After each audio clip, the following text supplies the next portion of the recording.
አሰላሙ አለይኩም ወራህመቱላሂ ወበረካቱ። እንደምን አላችሁ ውድ ቤተሰቦች፣ በሀገር ውስጥም በውጭ ሀገርም ያላችሁ ባላችሁበት ሞቅ ያለ ሰላምታ ይድረሳችሁ እያልኩኝ ወደ ገደለው እገባለሁኝ። በጣም የሚያሳዝን ጊዜ ውስጥ ነው ያለነው። የምር በጣም እኔ እንደ ሀረር ሰው እንደ ሀረር ጸባይ ሳወራ አሁን ያየነውን ጉድ ድሮ አናቆም። የምሬን ነው የምላችሁ፣ ወላሂ ነው የምላችሁ። እኔ ሀረር ላይ ተወልጄ ሳድግ ተመሬ ሳስተምር አንድም ቀን ጓደኞቼ ክርስቲያንና እስላም ወይም ክርስቲያን ሙስሊም ተብለን ነው እንጂ የምንተዋወቀው። እኔ ብሔሩን ለይቼ አላቅም። እኔ ሀረር ላይ ማናቸውንም ብሔራቸውን ያወቅኩት ኢህአዲግ የመጣ ጊዜ ነው። የምሬን ነው የምላችሁ። አሁን ብሷል፣ በቃ ጊዜው ብሷል። ሰሞኑን ምርጫ ነበረ። ምርጫ መረጥን። ኤኒዌይ ይኸው ማይለቅ ቀለም ይታያቸዋል አለም ማይለቅ ቀለም እድሜ ይስጠው ምርጫ ቦርድ። እነዚህ ቀባብቶ ስሎብን ለቀቀን። ችግር የለውም መረጥን፣ የምንፈልገውን መርጠናል። ግን ደግሞ የዚህ ቀለም ጦስ ስንቱን እጅ አስቆርጧል። ስንቱን እኛ ጋር ያለ ጉድ አይደለም። እኔ ከሀረር ወጥቼ ዛሬ 15 ዓመቴ ነው ከሀረር ከወጣሁኝ። ጅጅጋ 13 ዓመት ኖርኩኝ። 13ቱን ዓመት በባህልና ቱሪዝም ቢሮ ውስጥ የሙዚየም መስራችና የሙዚየም ኃላፊ ሆኜ እየሰራሁኝ፣ በተጓዳኝ በጎን ደግሞ ጅጅጋ ዩኒቨርሲቲ ፊት ለፊት ጂም ነበረኝ፣ ስፖርት ቤት። እዛ ጂም ውስጥ ካራቴ ጠዋት እናሰለጥናለን። ቀን ክብደት ማንሳት ነው። ማታ ላይ ደግሞ ትምህርት ቤት የቋንቋ ትምህርት ቤት አድርገን 3 ስራዎችን እየሰራሁበት እኖር ነበረ። አጋጣሚ አዳማ ላይ እናቴ እኔ በማላውቀው መንገድ ሰርፕራይዝ ሊያደርጉኝ ቤት ይገዙና እስከ መቼ መንግስት ቤት ውስጥ ትኖራለህ ተብዬ፣ ያው ጅጅጋ ውስጥ እስከ 50 ምናምን ሺህ ብር ተከፍሎልኝ ነው ሙሉ ግቢ እንደ ማንኛውም ባለስልጣን ዘበኛ ተቀጥሮልኝ፣ ጽዳት ሰራተኛ ተቀጥሮልኝ እሰራ የነበረው ማለት ነው። አጋጣሚ የራስህን እንካ ተብዬ ቁልፍ ተሰጠኝና ሙሉ ግቢ ተሰጠኝ። እዚህ እናቴ ሳላስበው ያው ከአሜሪካን ያለችው እናቴ ከታናሽ እህቴ ጋር ይስማሙና እዚህ አዳማ ላይ ቦታ ይገዙና ሙሉ ግቢ ይገዙና እገባለሁ እዚህ። መቼ 2016 ግንቦት 27 መጣሁ እዚህ 2016 የዛሬ 2 ዓመት ማለት ነው። እሺ ይሁን 2 ወር ነው የቆየሁት። ግንቦት 27 ማለት አልቋል ኦልሬዲ። ሰኔና ሐምሌ ብቻ ነው የኖርኩት እዛ ቤት ውስጥ። ነሐሴ ፈረሰ ቤቱ፣ ሙሉ ግቢው ፈረሰ። ወጣው ያው ስቲል አዳማ ውስጥ 40 ሺህ፣ አንዴ 30 ሺህ፣ አንዴ 32 ሺህ፣ አንዴ 28 ሺህ እየከፈልኩኝ እየኖርኩ ነው። ወድጄ ሳይሆን ኖሮኝ ሳይሆን ግድ ሆኖብኝ። ምክንያቱም ሀረር የጀጎል ቤቶችን ታውቃላችሁ። አሁን እንደዚህ የስዕል ጋለሪ ምናምን እንደዚህ ማቴሪያል ይሄን ሁሉ ዕቃ ይዤ ጀጎል ልመለስ ካልኩኝ 2 ክፍል ምንድን ነው የሚያደርግልኝ? በአሁኑ ሰዓት ሙሉ ግቢ ተከራይቼም አይበቃኝም። ምክንያቱም እዚህ ጋር ስዕል ምስልበት አንድ ክላስ አለኝ። ይሄ ስቱዲዮ አለ፣ መኝታ አለ፣ ሳሎን አለ፣ ኪችን ከነ ካቢኔቱ አለ። ግቢው ይሄ ነው ያለሁበት አሁን። ይሁን ግድ የለም። ግን ደግሞ ያለንበት ሁኔታ በጣም አሳሳቢ ነው። ክራይ ውስጥ ያላችሁ ሰዎች የክራይን ችግር መቼም ልነግራችሁ አልችልም። ከኔ በላይ ነው የምታውቁት። እኔ ክራይን ከጀመርኩኝ አሰባችሁት፣ ቤቱ ከፈረሰ ጊዜ ጀምሮ ነው። ሰኔ ሐምሌ ቤቱ ውስጥ ነበርኩኝ። ነሐሴ ፈረሰ። መስከረም ጥቅም ጀምሮ እስከ አሁን 2018 ድረስ 2 ዓመት ሙሉ ማለት ነው ክራይ ውስጥ ነው ያለሁት። ኦልሞስት ክራይ ውስጥ። እዚህ ጋር የፈሰሰው ብር አይደለም። ትንጥዬ ቦታ ነበር የቀረችው። ያቺን ቦታ ገንባ ተብዬ ወደ $16,000 ማዘር እንደገና ትልካለች። ያንንም እንደገና ሰራው። መልሰው አስፈረሱኝ። 18 ሜትር መጀመሪያ አስፈርሰውኝ ከዛ እንደገና 3 ሜትር ወደኋላ ተመለስ ተባልኩኝ። ከሰራሁት ሰርቼ ካከራየሁት ግቢ ለመኖሪያ አይሆንም ለስራ ቦታ ብዬ 3 በ3 3 ክፍል ሰራው። አንድ ሽንት ቤት 4 ክፍል ሰራውና አከራየሁት። መጡና እንደገና እሱንም አስፈረሱ። አሁን እንደገና ያ የፈረሰውን እሰራለሁ ስል በር ገጥሜ ምን ብዬ እየለሰንኩ እያለሁ መተው ሚሊሻ፣ አቶ ሚሊሻ፣ የአዳማ ሚሊሻ ማለት ከሽመልስ አብዲሳ በላይ ስልጣን ያለው ማለት ሚሊሻ ነው እዚህ ሀገር አዳማ ላይ ማለት ነው። በግልጽ ነው የምናገረው እዚህ አዳማ ላይ መጡ። አራቱንም በር ነቀሉ። ቀጠና የሚባል ጣቢያቸው ወሰዱ። እስቲል በሬ አልተመለሰም። ቦታዋ ግን አፏን ከፍታለች። በአዳማ ቆርቆሮ ሸፍን፣ ይሄ ያስቀይማል፣ አስፋልት ዳር ነው ተባልኩና እሺ ብዬ ከ40 ምናምን ሺህ በላይ 13ን ቆርቆሮ በ2560 ብር ምቱት። 33 ሺህ ምናምን ብር ነው የሚመጣው። ከዛ በኋላ እንጨቱን ይጨመር ምን በአንድ ላይ ስዕል መሳያ ብለው 7000 ብር ለብቻ ወሰዱ። ሰዓሊ ሆኜ ስዕል መሳያ ብለው ተቀበሉኝ። ወደ 49000 ብር ነው እንደዚህ ለዛች ለቆርቆሮ አጥር ከነ እንጨቱ ከነ ምስማሩ ሲታሰብ ወደ 49000 ብር ገባ አወጣው። እና በር እዛ ጋር ተከፈተ። ቤቱ በር የለውም። ከውስጥ በኩል ቡና የሚያፈሉና ጫት የሚሸጡት ቦታውን ብቻ እንዲጠብቁልኝ ዝም ብዬ ሰጠዋቸው። ስቲል ያው አንተዋወቅ ከምርጫ በኋላ ነው አሉ። ምናልባት ከምርጫ በኋላ ምን እንደሚፈጠር አላቅም። በቃ ኦሬዲ ሞራላችን ተነክቷል። ስቲል አዳማ ውስጥ 32000 እስከ 40000 እየከፈልኩኝ እየኖርኩኝ ያለሁት። ግን ደግሞ መምህርነቱ የጠቀመኝ እዚህ ኦንላይን አስተምራለሁ። ኦንላይን ላይ 5 ቋንቋዎችን አስተምራለሁ። ስፔሻሊ ዓለም ላይ ያሉትን የሶማሌ ማህበረሰብ ከ300 ተማሪ በላይ አንዳንድ ሺህ ብር እያስከፈልኩኝ እሰራለሁ። እየሰራው ነው። ግን ብሩ ይመጣል ይወጣል። መጠራቀም የለም። ምክንያቱም ክራይ ውስጥ ያለ ሰው ብር አይጠራቀምለትም። ይሄ ግልጽ ነው፣ ግልጽ ነው። 40 ምናምን ሺህ እየተከፈለ አስፔዛው እንደዚህ ተወዶ ኧረ ስንቱ ባጃጅ እኮ ትንሽ 12 ሰዓት ከሆነ ከአዳማን የምታውቁ ሰዎች ከፍራንኮ ከሚባል ሰፈር ወደ አሊቢራ የሚባል ሰፈር ለመምጣት 600 ብር ነው። ባጃጅ 600 ብር። እሺ አሁን ያለንበት ሁኔታ አሁን ምርጫ የመረጠ ሰው እየተባለ አርሲ አካባቢ የተከሰተውን ነገር ብትሰሙ ኖሮ እኔ በጣም ነው የሚያሳዝነው። በጣም ያሳዝናል። እኔ ሐረር ላይ ያለውኝ ጓደኞቼ ቀላዳምባ በሉት፣ አራተኛ፣ ሸንኮር፣ ቦቴ፣ ጀጎል ስላችሁ 5ቱንም በር ሚካኤል ሰፈር፣ ጎርጊስ ሰፈር፣ አራተኛ ነው የሚላችሁ ግብርና ማዞሪያ፣ በቃ ስቴዲየም አካባቢ በሉት፣ ወደ እንደራሴ፣ ወደ ሐረር ቢራ ጠቅላላ ጓደኞቼ ናቸው። መድኃኔዓለም ትምህርት ቤት አብሮኝ የተማሩ በ90ዎቹ። እሺ ያ ፍቅር የት ሄደ ብለን ብንል የለም። ፍቅር የሚባል ነገር የለም። መተሳሰብ የለም። እኔ ማንም ሰው የኛን የእስላም ጾም ክርስቲያኖች እኮ በጉጉት ነበር የሚጠብቁት። እኛም የነሱን በዓል ጉልባን ለመብላት አንዳንድ ዳቦ ድፎ ለመብላት በጉጉት ነበር የምንጠብቀው በዓላቸው። እሺ በዚህ አይነት ላይፍ ውስጥ ነው ያደግነው። እየተቆነጠጥን ዲሲፕሊን አጣም እየተባልን እንደዚህ ሰው ሲመጣ ጓዳ እየገባን እንግዳ ፊት አለማውራት ስንት ነገር አያችሁ። አሰባችሁት? ኢትዮጵያዊነትን አጣ ነው አሁን። የለም በቃ የለም።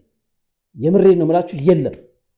እኔ ጓደኞችን በአጠቃላይ አሁን እኮ ነው እከሌ ጉራጌ ነው፣ እከሌ ኦሮሞ ነው፣ እከሌ ሐረሪ ወይም አደሬ ነው፣ ምንድነው ሶማሌ ነው እያልን የለያየ ነው፣ እከሌ ትግሬ ነው እያልን አሰባችሁት? አሁን ምን አይነት ዘረኝነት እኛ መሃል እንደተፈጠረ፣ ምን አይነት መርዝ እኛ መሃል እንደተረጨ አስባችሁታል?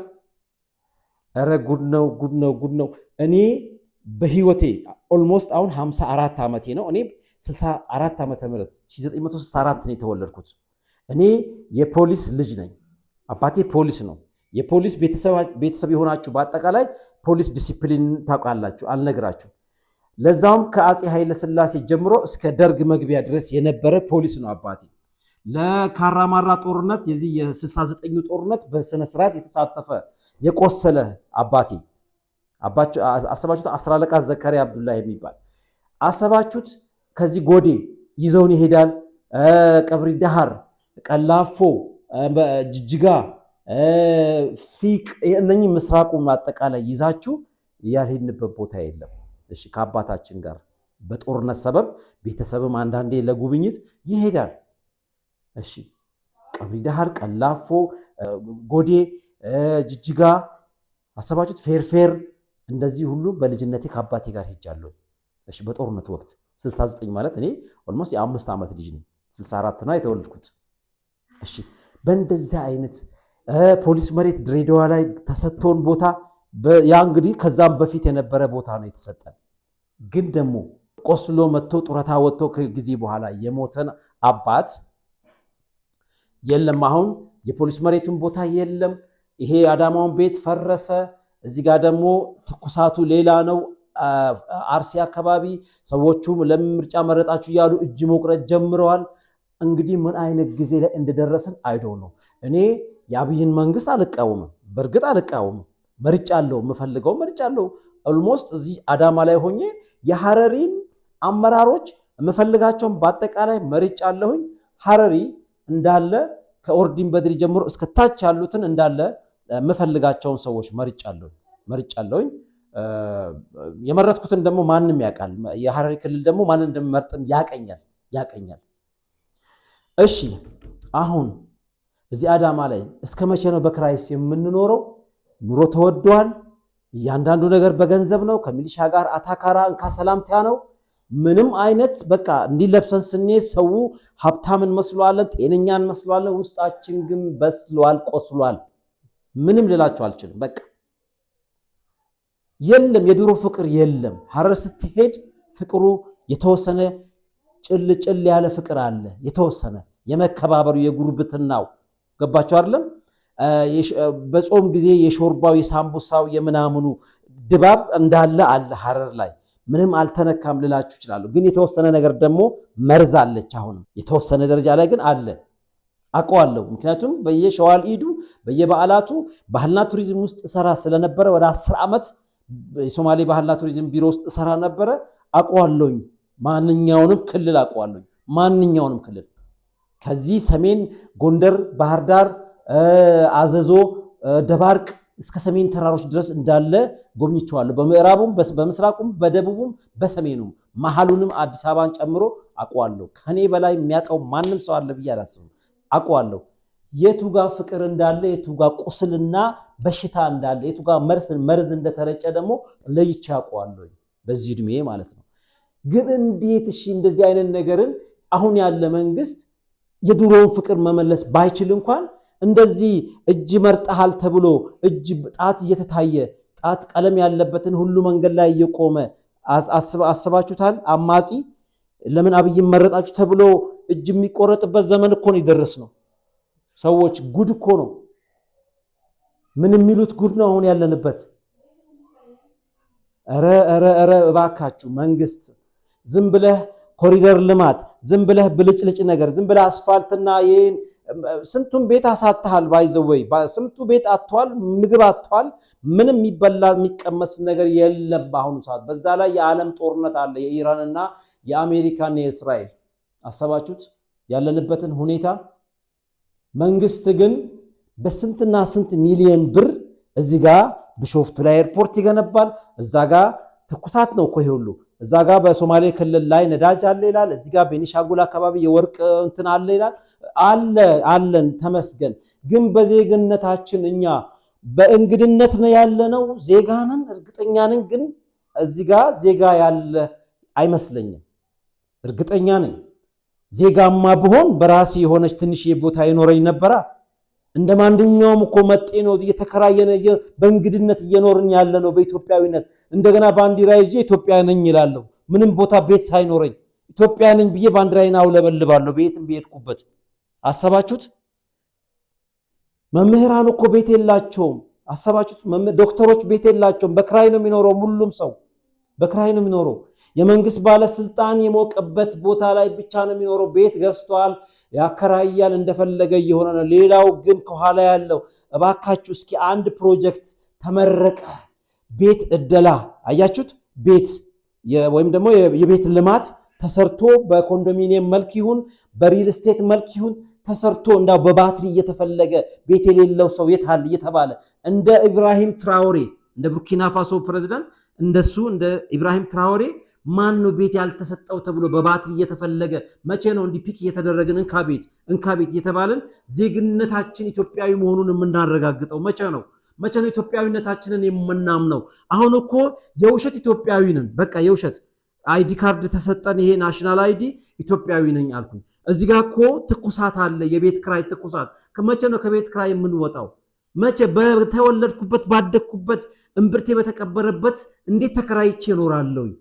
የራሴ የሆነ ለምን ተራራ ውስጥ ጫካ ውስጥ ለምን አይሆንም? የራሴ የሆነች የኔ ምላት it is my property ብዬ ምላት ነገር ለምንድን ነው የማይሰጠን?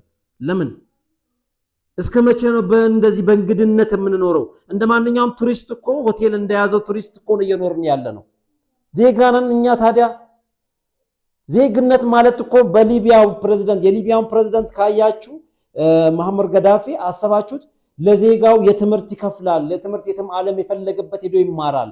ማግባት ከፈለገ ትዳር የፈለገችዋን ያገባል። በወጪው በመንግስት ወጪ በየአመቱ በየወሩ የነዳጅ የአገርህ የንብረትህ የሀብትህ ነው ተብሎ ይሰጠዋል ለዜጋው። አሰባችሁት? ቤት እፈልጋለሁ። ፎቅ ነው የምትፈልገው? ሪል ስቴት ወይስ ቪላ ነው የምትፈልገው? እንካ ይባላል በዜግነቱ። በቃ ስልጣኔን ብቻ አትንካብኝ እንካ ዜግነትህን ተብሎ ነው እየተለመነ ህዝብ የሚኖረው። ምክንያቱም በህዝብ የተመረጠ መንግስት ህዝብ ነውና ህዝብ ነው የሚመራው። ስልጣኑን አንለካበትም። በቃ ቤትና ቤዚክ ኔሴሲቲ የታል? መሰረታዊ ነገሮች የታሉ?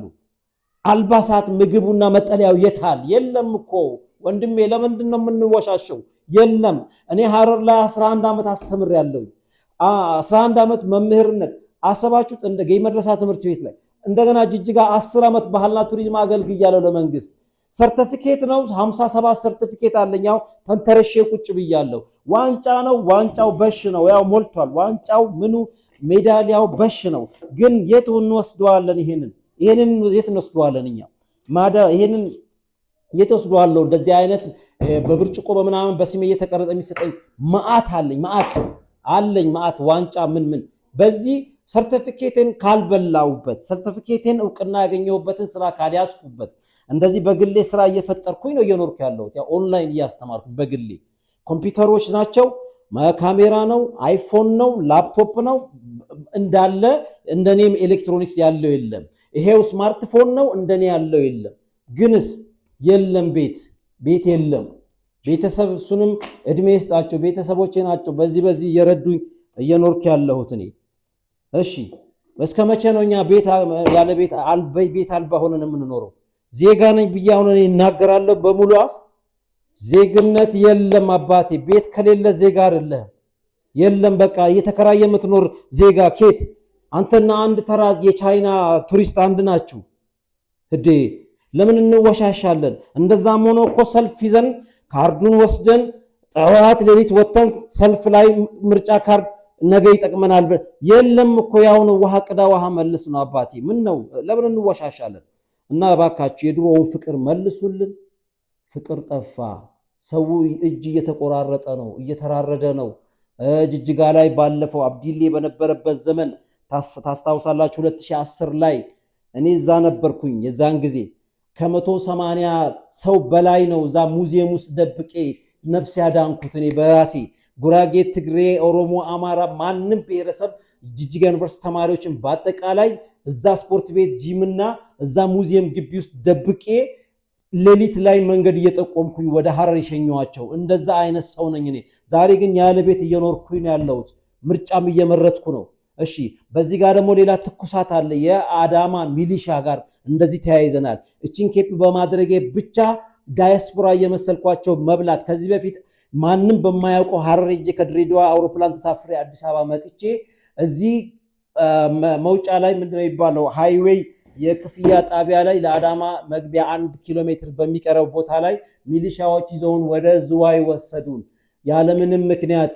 ማንም ሳያቀን ሞባይላችን ጠፍቶ ከእሮብ እስከ እሮብ 8 ቀን አጥፍተውን እስከ 19000 ብር ከፍዬ በየጠዋቱ ቁርስ ነው ምሳ ነው ከኔ ጋር እየበሉ ለቤተሰብ ያመጣሁትን ሐላዋ በቅላዋና ድሪያ ሺት ያመጣሁላትን ለባለቤቴ እሱንም ወስደውብኝ በነፃ ያለምንም እንደዚህ ባዶዬን ጉንፋን በጉንፋን ሆኜ የሚሸት ቦታ ላይ አስረውኝ ቆርቆሮ ቤት ውስጥ እዛ ዝዋይ ለቀቁኝ።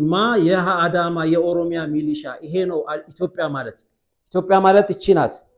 እሺ እኔ 21 ዓመት ለመንግስት አገለገልኩ። በመምህርነት 11 ዓመት፣ በባህልና ቱሪዝም ቢሮ 10 ዓመት፣ 21 ዓመት የዜግነት ግዴታዬን ተወጥቻለሁ። ግን ቤት የለኝም። እሺ ይሄ ነው ኢትዮጵያ ማለት። አያችሁት? ስለዚህ እባካችሁ መንግስት ትችላለህ፣ ሁሉ ነገር ማድረግ አድርግልን። ሰላሙን ማስከበር ትችላለህ፣ ቤት መስጠትም ትችላለህ። ስጡንና እንስራ። ሐረሪ ክልል ነው። ሐረሪ ክልል ከኔ በላይ ያስተማርም የለም በኮምፒውተር ትምህርት ማንንም። አሁን ባለስልጣን ላይ ያሉትንም ተማሪዎች የኔ ተማሪዎች የነበሩትን ያስተማርኩ ሰው ነኝ። እኔ ግን 0 በ0 ተባዝቻለሁኝ። ሌላው ግን ቤት እየኖረ ቤት እየተሰጠው ይኖራል። አሰባችሁት? ስደተኛ ሆነን በሰው አገር ላይ ማለት ነው። አሰባችሁት? እሺ ኢቭን ሐረር ላይ ቢሆን የሚያቀኝ ማህበረሰብ ውስጥ ነው ያለሁት እና ይህንን አድርግ አርቲስት ነኝ ሰዓሊ ነኝ ናና ይህን ኮሪደር ልማትን ባንተን የሚያምረው ናና ስራ ብሎ የሚያሰራኝ ባለስልጣን ያለው ግን ከየት እድሉ ይገኝ? የለም። በቃ ይሄ ነው ኢትዮጵያ ማለት። የኢትዮጵያ ህዝብ ሆይ ኢትዮጵያ ማለት አሁን ያወራውላችሁ ናት። በቃ ይሄ ነው። የድሮ ጓደኞቻችን የት አሉ? ዘጠናዎቹ የሉም። ፍቅሩ ጠፋ።